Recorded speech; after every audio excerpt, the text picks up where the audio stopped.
18, the subject appeared desperately tired, so I put him to bed. After 2 hours, I discovered the following. His name is Joseph Caswell. This is the Vintage Tech, and I have here a Mohawk midget tape. Mohawk midget tape 300. This is a tape recorder from the 1960s, 1965, 1966, somewhere in that era. And we'll be discovering the condition of this unit. And together, let's go to pounds. 3 pounds. 3 pounds, a little over 3 pounds. And for those of you that like grams, 1,500 grams, roughly. And that's with a battery in it, not both batteries, but that's with a battery in it. And so let's take a look at it and get an overview. I'll give you a look of the front and sides. Audio out, microphone in, volume control, record play switch, on off switch, battery power indicator,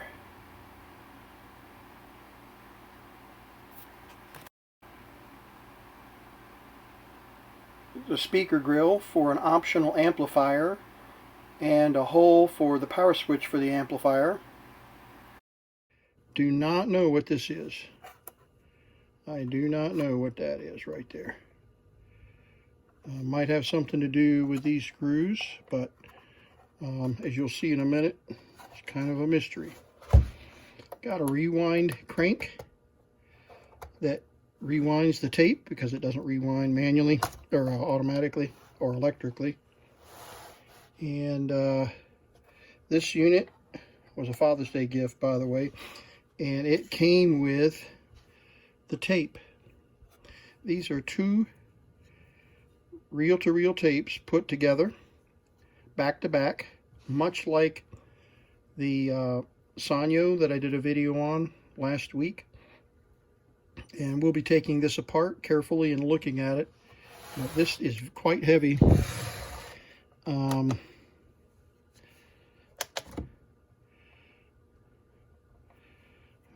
grams, 200 grams, 7 ounces.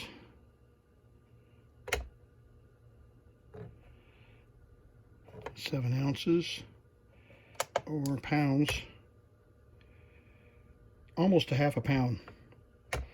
4/4 of a pound, which is pretty hefty.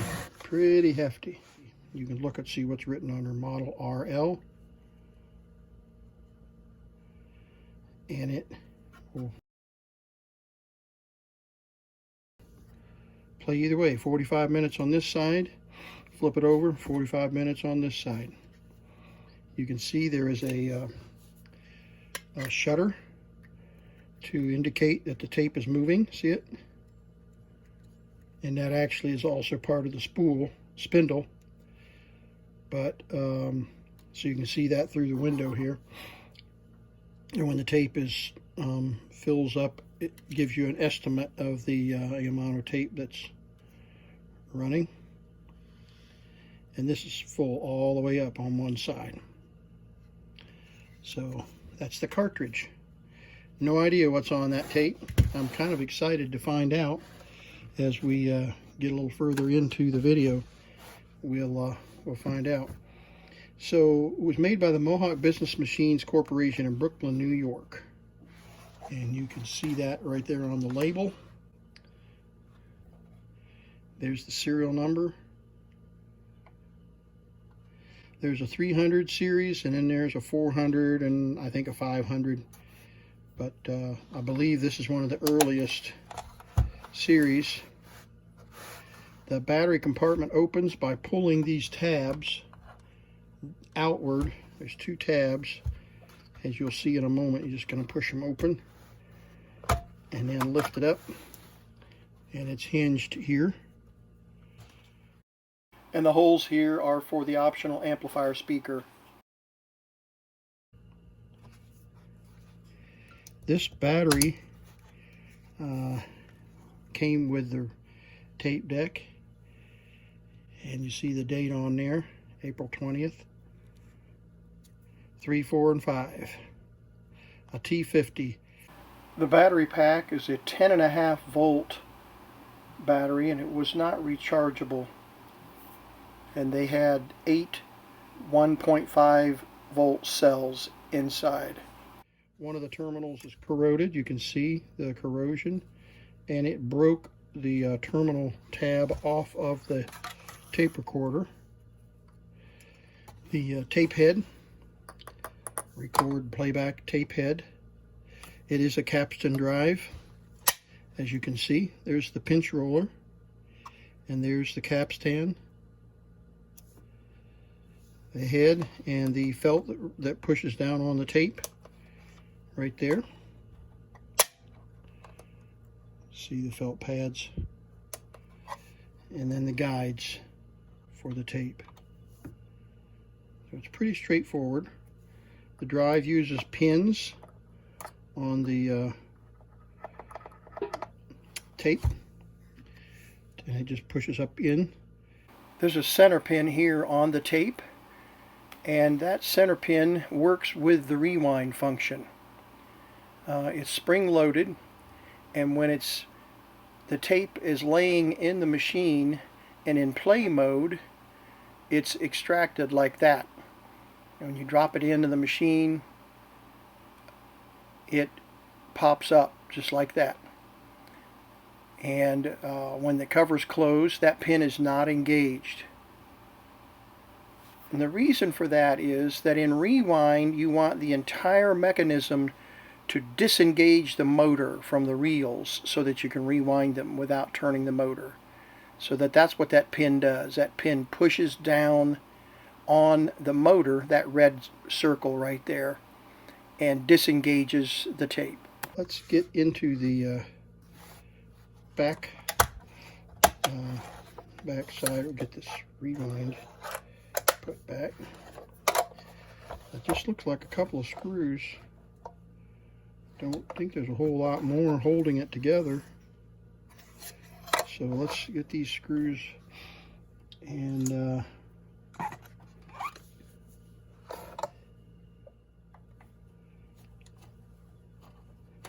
can feel it loosening up. Okay. Yeah, it just pops right out.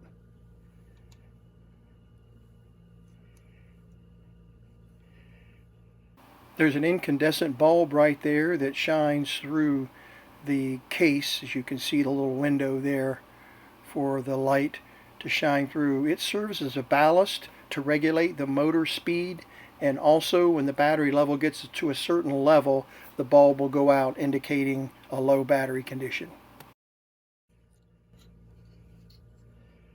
Okay, now some motor in here, and looks like there's a drive belt that's rubber, and here's another belt. This is the main drive belt, and it's broken, I think. Yeah, let's just pull it out. You know what? No, it's not broken. It's a spring. It's a metal belt. So maybe it just jumped off of the pulley. Here's the pulley. The capstan drive, the capstan pulley. It looks like it may have just popped right off of the capstan. So maybe we can stretch it back over and get it back on there.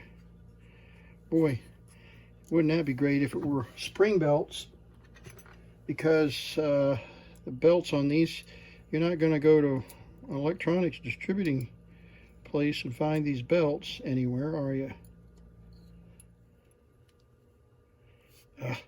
Okay, it just let go.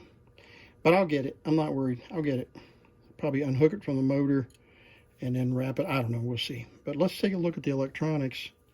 Look at these electrolytics made by Nashville, apparently.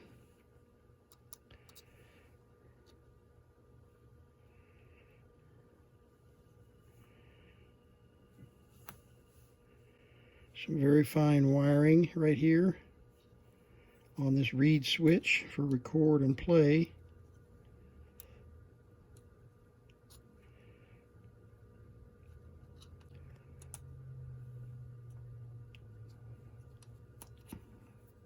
Record and play switch.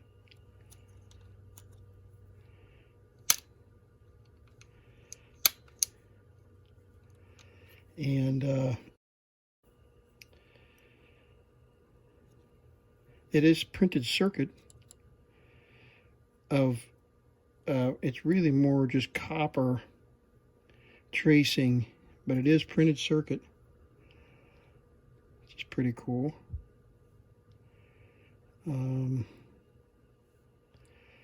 Let's see here. There's a connections here. I'm thinking that maybe these connections are the connections for the speaker. And this jack is for the earphones. I see 3 transistors here. 4.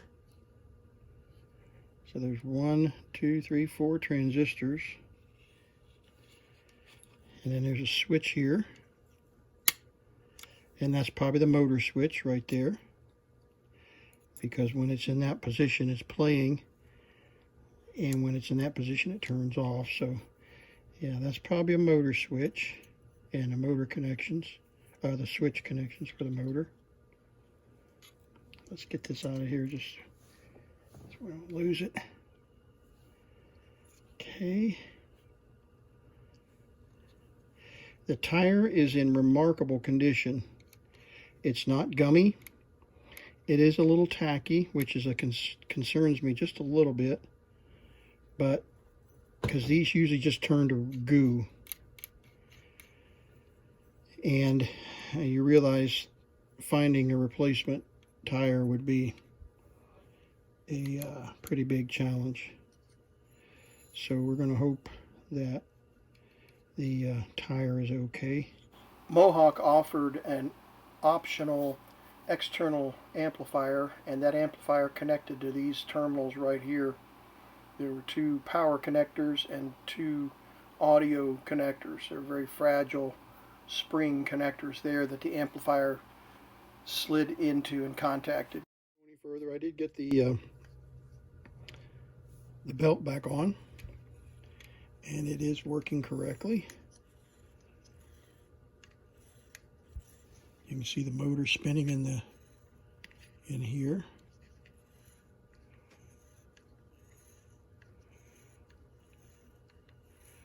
So now back to the battery question. Okay, done a little bit of research and discovered that the battery pack is 10.5 volts. 10.5 volts. This is plus and this is minus. So I've got 10.5 volts here on the power supply, and I've got the tape recorder turned on, and I'm going to connect the power, and let's just see if it runs. Look at that. Look at that. Okay, additionally, these terminals here, these terminals were for an amplifier, for a battery-powered amplifier circuit. And power, audio and power for the amplifier. So it gets its power from here, and it would set down inside here, and those are speaker holes. So I don't have the module. Boy, that would sure be a treat to have the audio module for the tape recorder. So what we're going to do is we're going to track the audio out here and plug it into a little bitty amplifier. And we're going to try to figure out where the audio comes in for playback. There is a very good chance that this is also a headphone jack. So we'll just do a little bit of poking around here. No idea what condition these capacitors are in, so that's also a concern. But let's just take it one step at a time. We've got the motor figured out, and the motor runs, which is terrific. And the tape would move if we had the tape in there. So we'll, I may just solder a couple of leads to this temporarily, just so I have some power connected, or I guess I could come in here with some leads. So either way, I'll get some power to this that's a little more reliable than alligator clips, and then turn that off, and then we'll go from there. We'll see if we can get audio out here. What I'll do is put a tone on the headphone jack, and we'll see if we can hear the tone in playback on these terminals here. Boy, I'd sure like to find a module for this, and the module is about this big, a little smaller than this. It sets right in there. Sets right in there. So you got the battery here. Sets like that, and then the module sets right in there, right on this side. So I could build an amplifier, which would be easy enough to do. Base it off of a tiny circuit off the Radio Shack amplifier, and I could easily do that and build one. But obviously the ideal is to have the original equipment. So let's see if we got this turned all the way on. Yeah, I don't know if the battery is.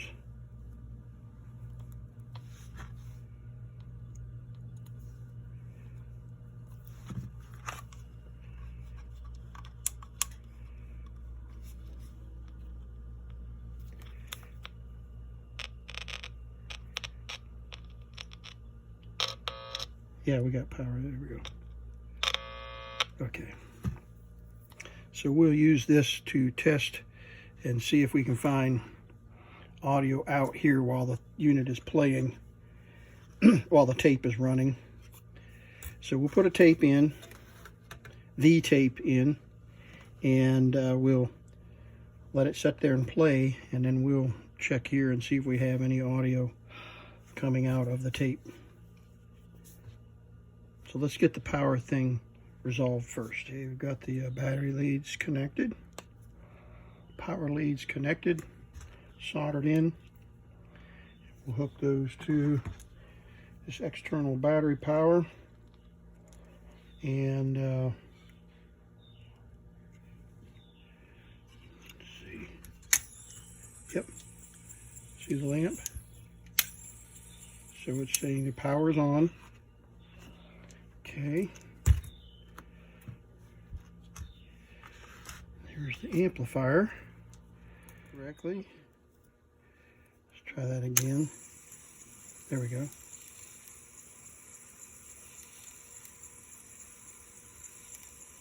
Okay, the tape is moving. You can see the strobe. Power is lit up nice and bright. See that? So let's turn this around. Well, first of all, let's see if this is actually an earphone jack.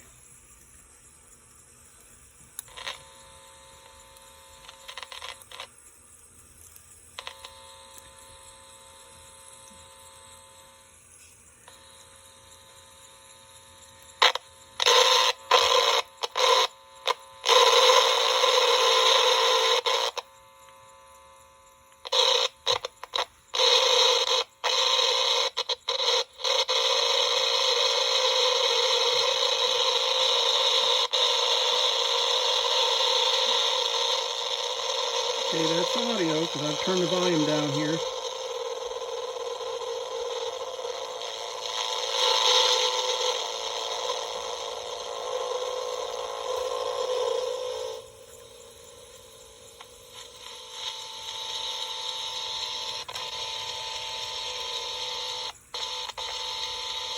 Buzz there. So let's flip it around.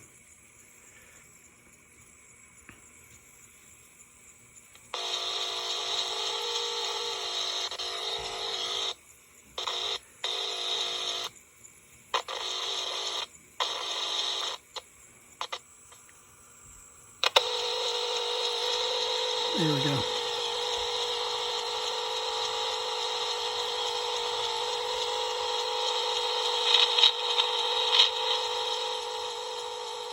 Okay, so we're definitely hearing the amplifier. I don't know whether we're actually hearing the tape.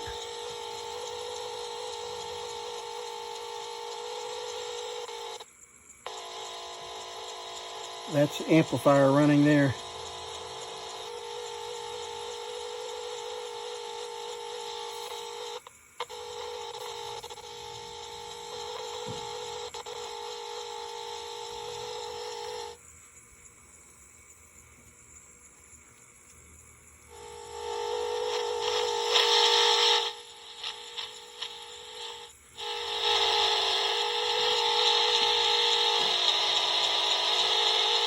Yeah, I'm not confident. That's the motor running, but there's no tape moving right now.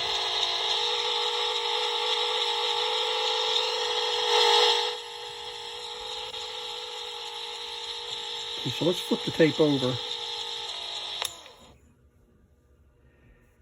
Flip the tape over.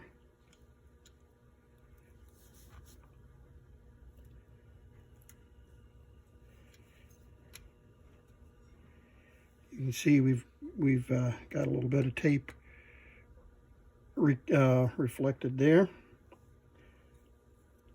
Oops. Okay.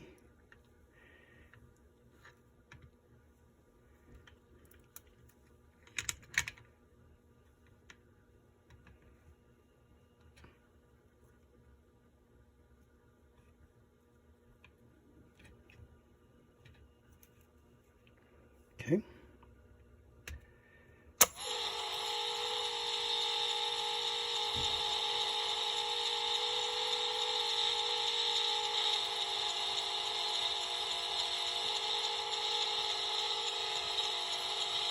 Okay, not 100% sure.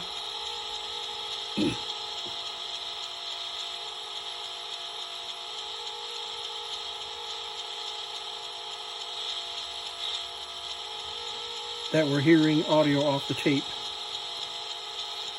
So let's do this.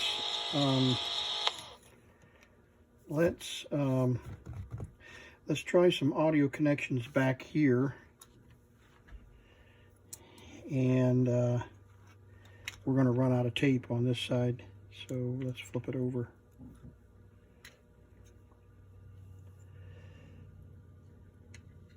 I hate touching that with my hands, but I don't know how else to do this. I don't know if there's a secret. To see if we have voltage on any of these pins before I burn up my tape deck, before I burn up the amplifier. Let's see if we have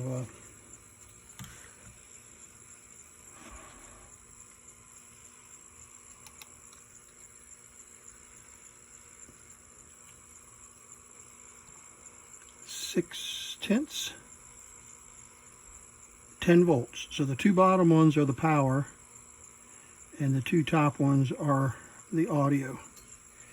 Okay.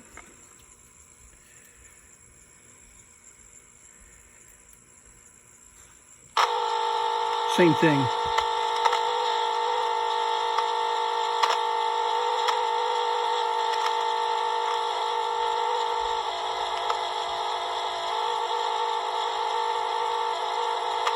All right, same thing. Yeah, see, the tape is not moving now. Tape is not moving, and I still have that growl. So my guess is that we have an open cap or a bad cap that's preventing audio from passing through here. And because it doesn't seem to be making any difference.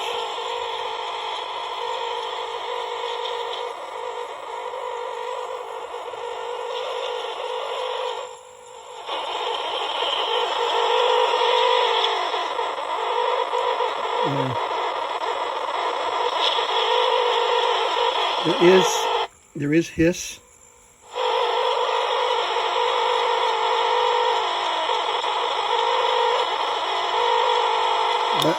But not tape hiss. There's motor growl. All right, so the next step is unhook these leads, turn this amp off, turn our power off, and let's pull the tape out.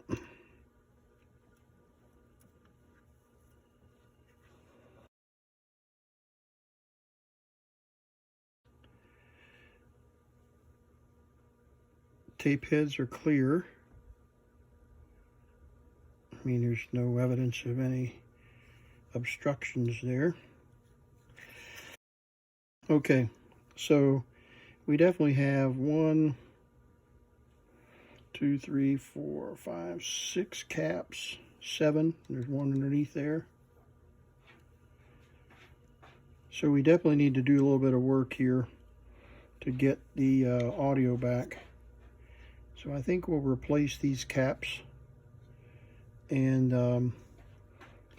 then we'll see if that resolved our audio issue. I'm going to take this cartridge apart, and I've got a twist in the tape. As I was fiddling with it, it dropped out of the cartridge, dropped out of the tape deck, and twisted. So I want to make sure that is corrected. So we're going to pull the cover off, and you can see the reel.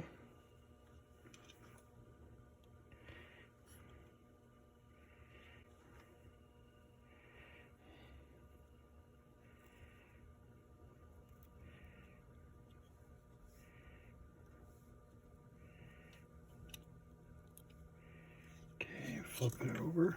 Oops. Okay, those went right here.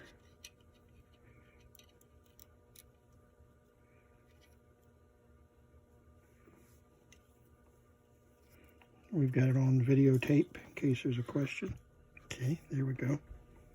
And I'm going to check the tape, rewind this recording to make double check where those pins go, fairly certain. Okay, got it back together. Gotta just put the screws in now. Oops, thought I put that in.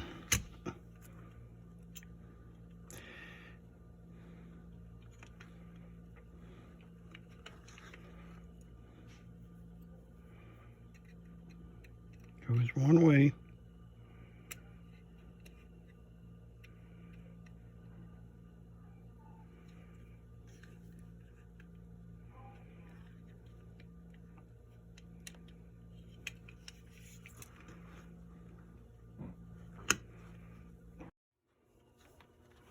So we've seen the inside of that, fixed that twist.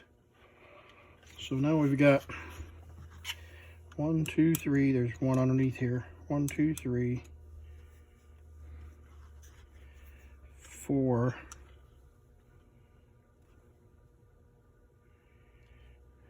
Yeah, 1, 2, 3, 4, 5, 6, 7, 8, 9 caps. 10 caps. One right there. So we'll get cracking on these.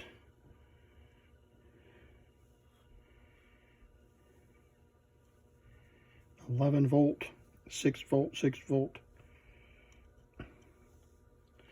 Not sure. 6 volt, 11 volt. Not sure.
Okay, we've been looking at the amplifier that I built. I wasn't able to use the internal power supply because it's a negative supply and it conflicts with the positive supply of the little Chinese amplifier circuit that you see here. But here it is, ready to install.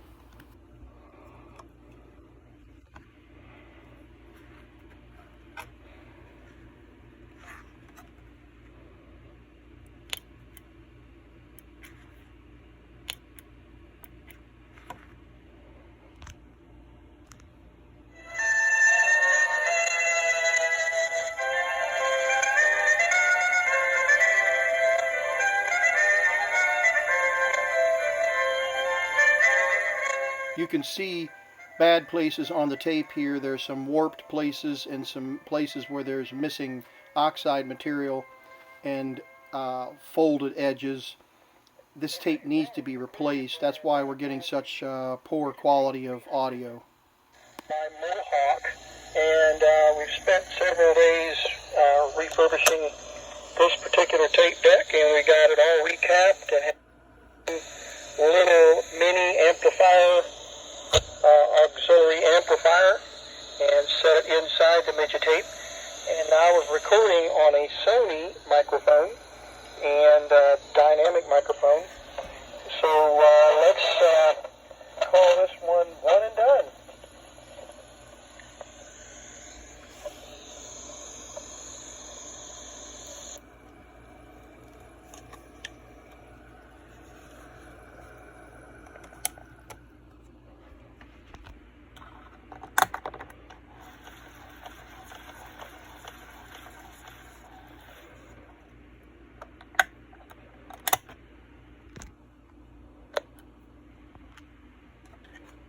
Mini amplifier, auxiliary amplifier, and set it inside the midget tape.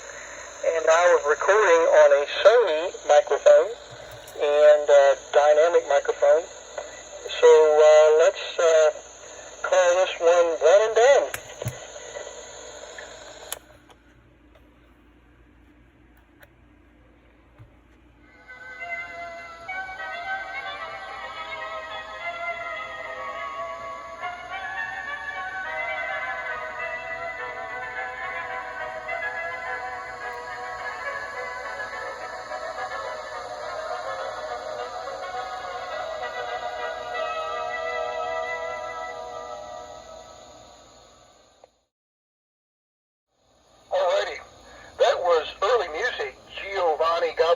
Music for Brass Volume 3, and we are recording on the Midgetape 300 as a demo and wrap-up for this repair.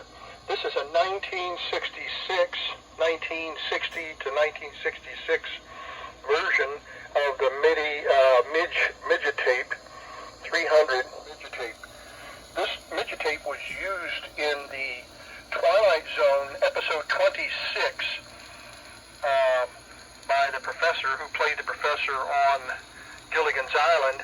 The feeling that I've taken a 19th century primitive and placed him in a 20th century jungle.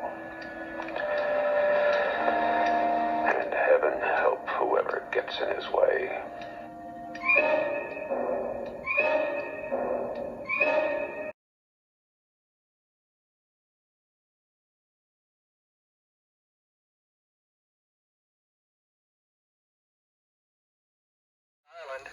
And this model was used on that episode as the professor recorded his notes.